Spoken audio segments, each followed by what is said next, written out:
O Via Justiça de hoje é sobre o direito e a medicina reprodutiva.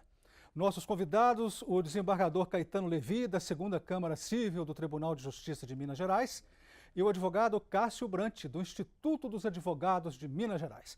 Numa parceria da TV Assembleia com a Magis, Associação dos Magistrados Mineiros, o Via Justiça está começando.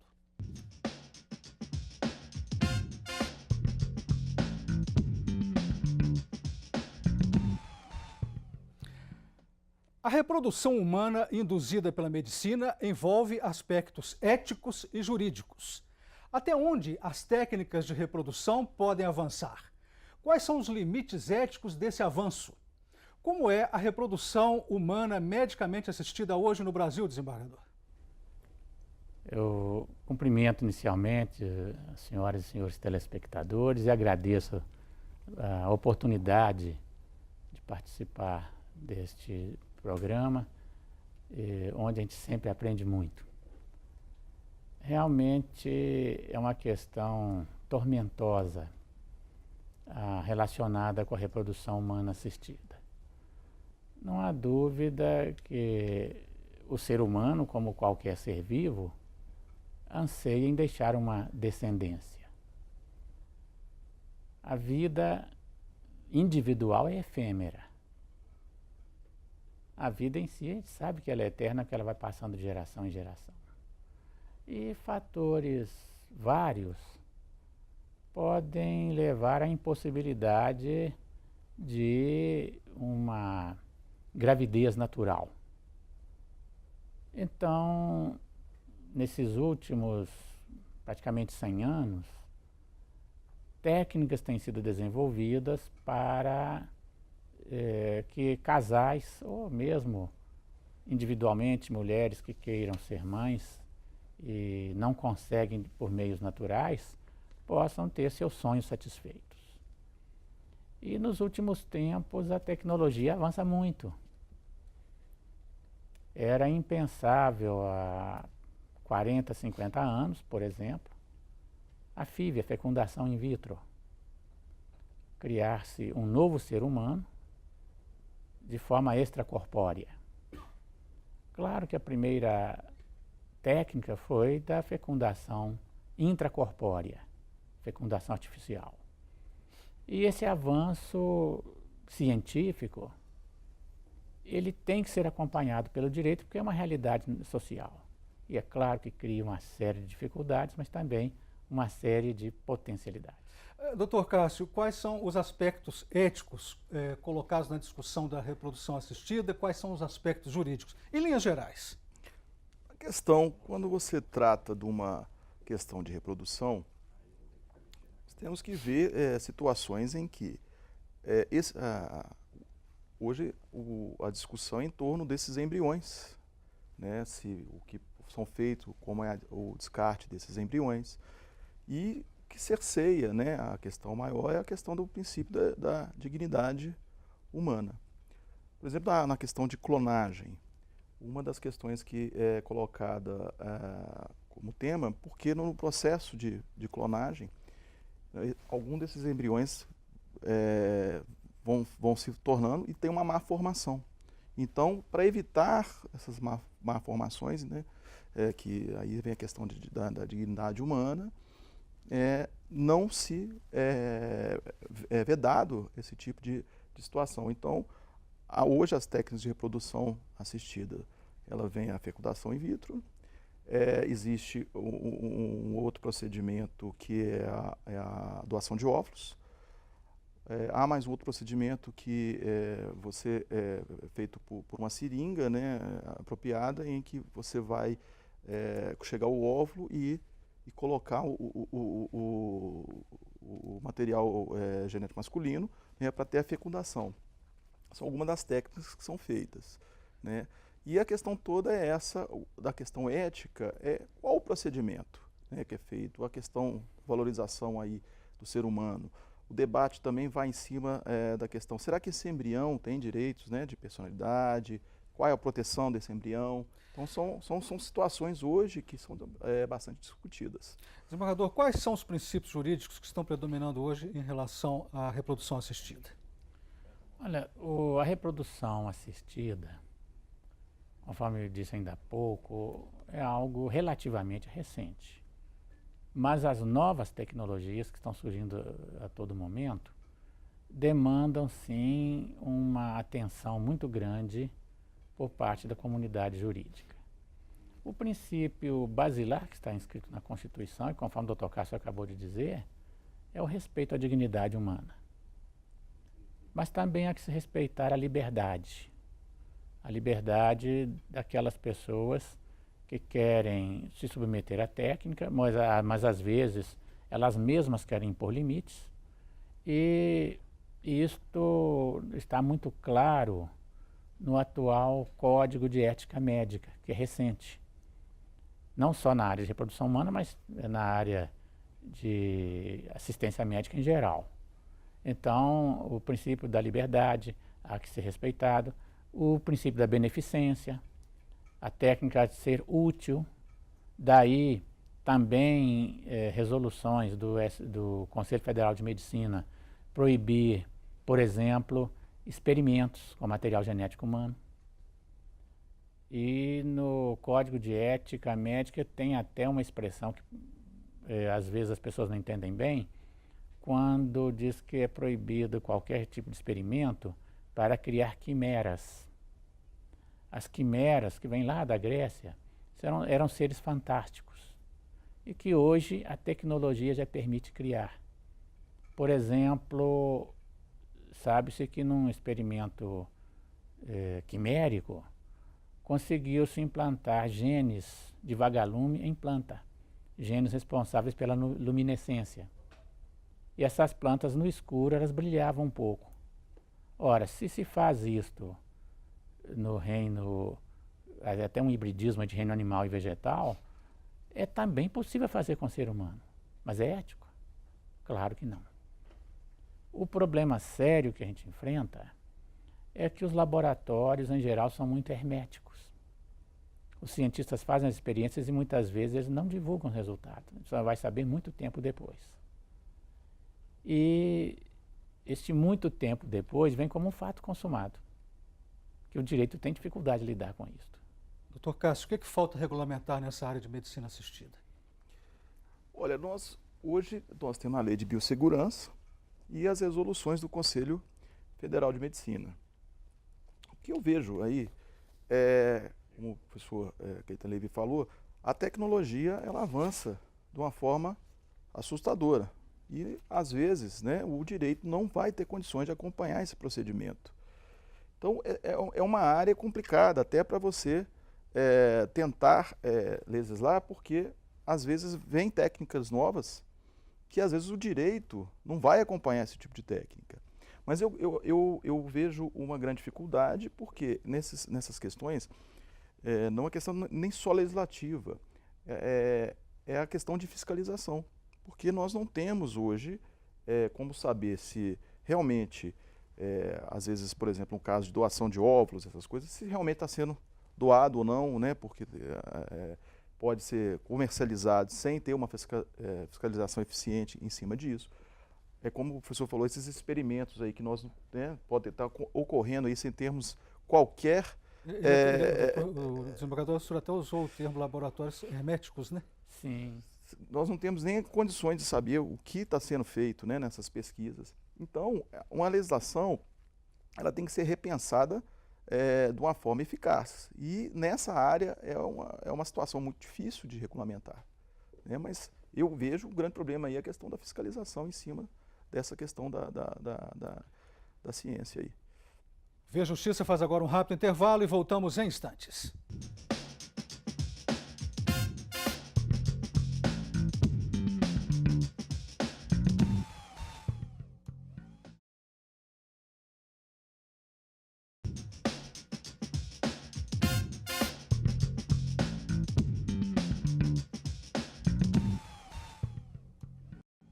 O Via Justiça, o Direito e a Medicina Reprodutiva.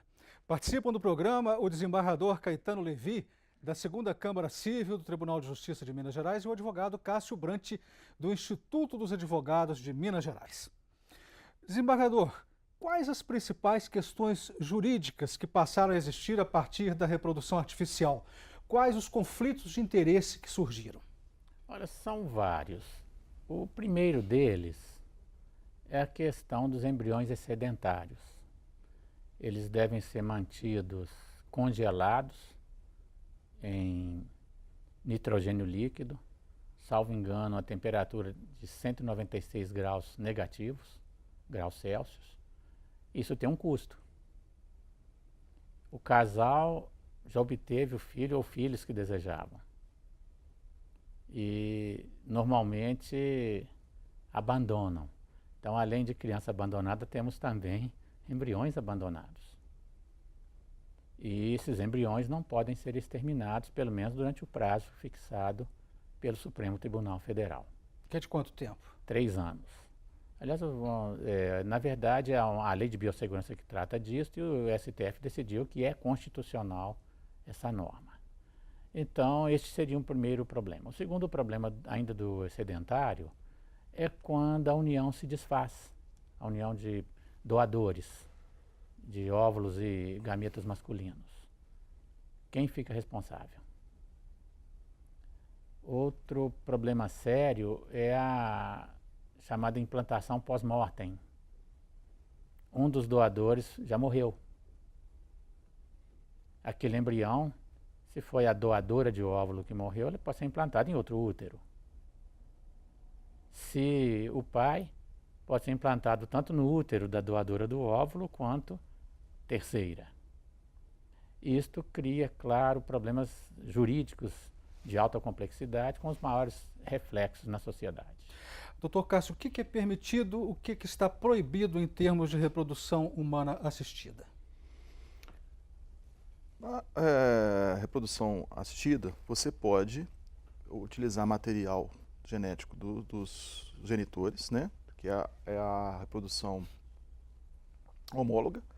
Nós temos a reprodução heteróloga, que você pode utilizar material genético de outras pessoas, né? De terceiros, não há problema nenhum. Na questão que se pode ser feito, tanto pode ser implantado esse embrião na genitora, né, ou pode ser colocado até o 4º grau na família de ambos os pais, aí, né, os genitores. E aí, né, pode implantar uma barriga de aluguel, seria, né, a famosa barriga de aluguel, mas até o 4º grau. Então a barriga de aluguel, ela é permitida? É permitida, até o 4º grau de parentesco, tanto do genitor ou da genitora. Clonagem é proibido, desembargador? Olha, não há ainda norma legal específica. E o CFM também, até onde eu estou sabendo, não disciplinou. A questão da clonagem, enquanto técnica experimental, ela não atinge ou não atende o princípio da beneficência. Porque, na verdade, se a clonagem animal já é relativamente comum, a humana não. E por que não? Porque é necessário uma quantidade muito elevada de tentativas até se obter um sucesso. E, assim, para ficar mais claro, a clonagem nada mais é do que a duplicação de um indivíduo. No reino animal, aliás, no reino vegetal é simples. Todo mundo sabe, por exemplo, couve, né? Planta-se a couve de um galho. Aquele novo pé de couve é um clone do pé anterior. Mas no caso do reino animal, é bem mais complexa a situação. Especificamente quanto ao ser humano, eu não vejo, assim, no aspecto puramente moral, utilidade alguma. Parece-me que não passa por enquanto, de uma curiosidade científica que deveria ser evitada. Nós fomos às ruas de Belo Horizonte perguntar às pessoas o que acham da clonagem de outras pessoas. Eu não concordo, eu acho que cada pessoa é uma só, mas se é um avanço da medicina, a gente não pode impedir, assim como tantos outros movimentos que a gente tem por aí hoje. Eu acho legal, mas eu acho também que a medicina não devia interferir em certas coisas que são naturais. Deus criou uma pessoa, um ser único, não tem como clonar um outro ser igual, não existe. Eu discordo. Algo desnecessário.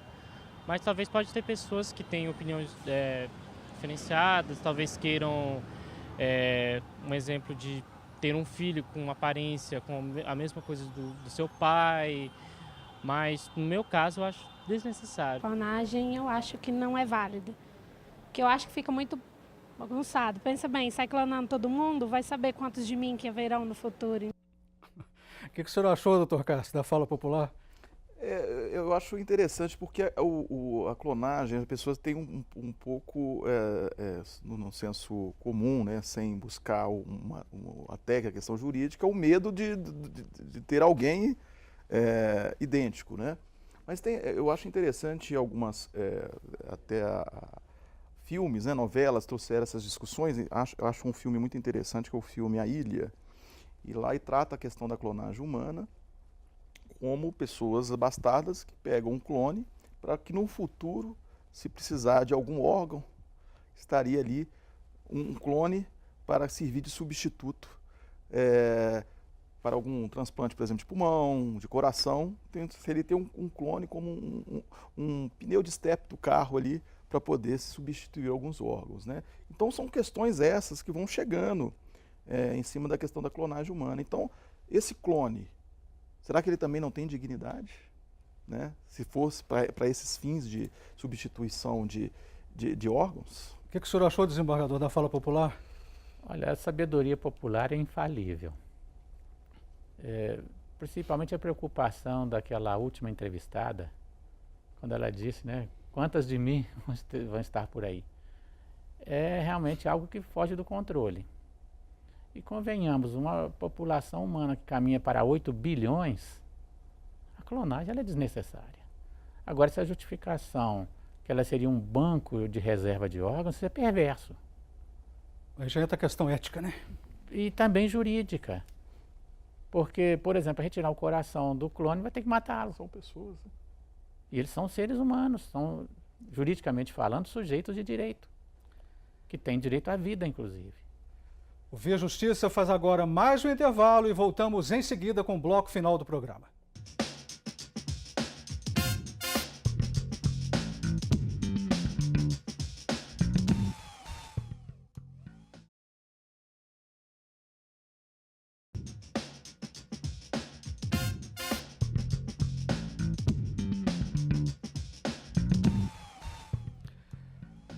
O Via Justiça de hoje analisando os aspectos éticos e jurídicos da reprodução humana medicamente assistida. Participando do programa, o desembargador Caetano Levi, da 2ª Câmara Civil do Tribunal de Justiça de Minas Gerais, e o advogado Cássio Brant, do Instituto dos Advogados de Minas Gerais.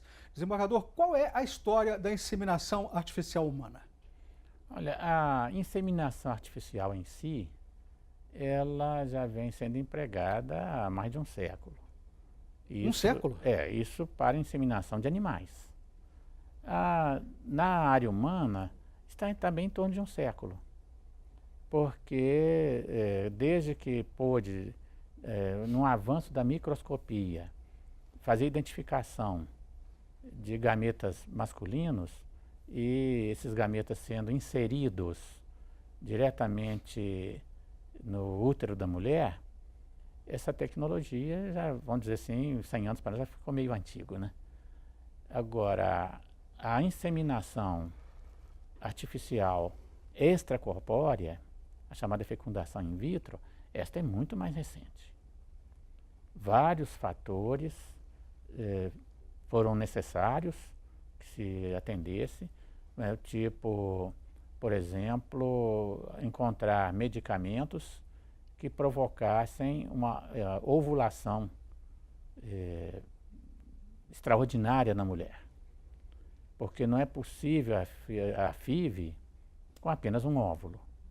E normalmente a mulher, por ciclo, só libera um óvulo. Então a primeira barreira foi vencer essa de medicamento. Depois a extração desses óvulos.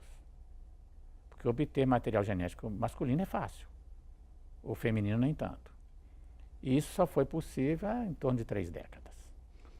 E com agora um aprimoramento muito maior, permitindo inclusive intervenção até mesmo no oócito formado. Doutor Cássio, a adoção de embriões é permitida? Pois é, essa questão dos embriões, ela vai gerar impactos, sem dúvida, na esfera de família. O material genético de terceiros, não há dificuldade nenhuma de você utilizar material genético terceiro para gerar, né, uma vida aí. A questão fica quando existe aí uma programação familiar em que há aquele embrião congelado lá e o casal já não está mais juntos e algum deles utiliza o embrião. Ou algum deles já faleceu e o outro resolve utilizar esse embrião. Mas isso pode? Isso quer dizer o seguinte, casou, divorciou, né? E algum dos dois usar o material do cônjuge anterior, é isso? Isso. Vamos supor, o que acontece? Lá no Código Civil, né, a paternidade ela é garantida se o material for homólogo. Então, ela pode ser usada a qualquer tempo, dentro desse período de 3 anos. Então, vamos supor, se o casal separou, está o material lá, se você usar plenamente o Código Civil, você poderia utilizar. Só que o que eu vejo aí, a questão da discussão, é que às vezes não há mais uma autonomia da vontade de uma formação familiar. Né? Você, às vezes, não tem mais querer um vínculo com um filho, com aquela pessoa, e a outra pessoa, de repente, utilizar. Há casos, né, que já me relataram, em que nos termos do divórcio foi feito um acordo judicial em que, durante um ano, poderia utilizar os embriões. Isso foi um caso específico que houve dessa forma. Tinha um outro caso em que o casal já estava separado, o marido, né, o ex-marido, formou nova família e a antiga esposa utilizou o material justamente com o intuito de ter aí um vínculo com ele, porque era, de certa forma, uma pessoa que tinha uma condição financeira abastada e era uma forma de certa forma... Foi reconhecida a paternidade? Sim, sim. Então teve direito à herança? Tem direito à herança. Desembargador, no caso da fertilização in vitro de um casal estéril, quais as implicações jurídicas em relação ao casal e aos doadores do material genético? Bom, a primeira esterilidade, ela tem 2 aspectos. Tem a esterilidade das próprias células germinais, ou então a chamada esterilidade funcional. Quando a esterilidade é meramente funcional, ela se resolve sim pela fecundação in vitro e implantação do embrião. Agora, se a esterilidade, vamos dizer, masculina, ela decorre de ausência de espermatozoides, aí é que vem o problema da chamada inseminação heteróloga. Há necessidade de doador terceiro. Diz a resolução do CFM que esse terceiro tem que ser anônimo. Mas aí vem uma questão jurídica séria. E o filho? Ele tem direito de saber quem é o pai biológico. Nós estamos chegando ao final do programa. Vamos para as considerações finais rapidamente, doutor Cássio. Eu vou pegar só esse ganchinho que ele estava falando, que é da questão, que nós, nessa questão do anônimo, nós temos um outro direito de personalidade, que é o direito à identidade genética. Porque hoje nós sabemos que muitas, né, das doenças, das situações, elas são em razão disso. Então é um ponto aí que nós também temos que debater bastante aí a questão da identidade genética, no caso dos doadores aí, porque é um patrimônio genético aí que nós temos que saber a origem. Considerações finais do senhor, desembargador? Olha, a questão da inseminação artificial, seja ela homóloga ou heteróloga, a fecundação, seja incorpórea ou incorpórea, é um tema palpitante. E claro que nós não temos a pretensão de, nesse curto período de tempo do programa, falar sobre tudo isso. Mas foi muito interessante esse debate e ficamos à disposição para eventual debate futuro ainda nesse tema. Muito obrigado. O Via Justiça de hoje termina aqui. Nós conversamos com o desembargador Caetano Levi, do Tribunal de Justiça de Minas Gerais, e o advogado Cássio Brant, do Instituto dos Advogados de Minas Gerais. Nosso e-mail para contato, viajustiça@mages.com.br. Até o nosso próximo encontro.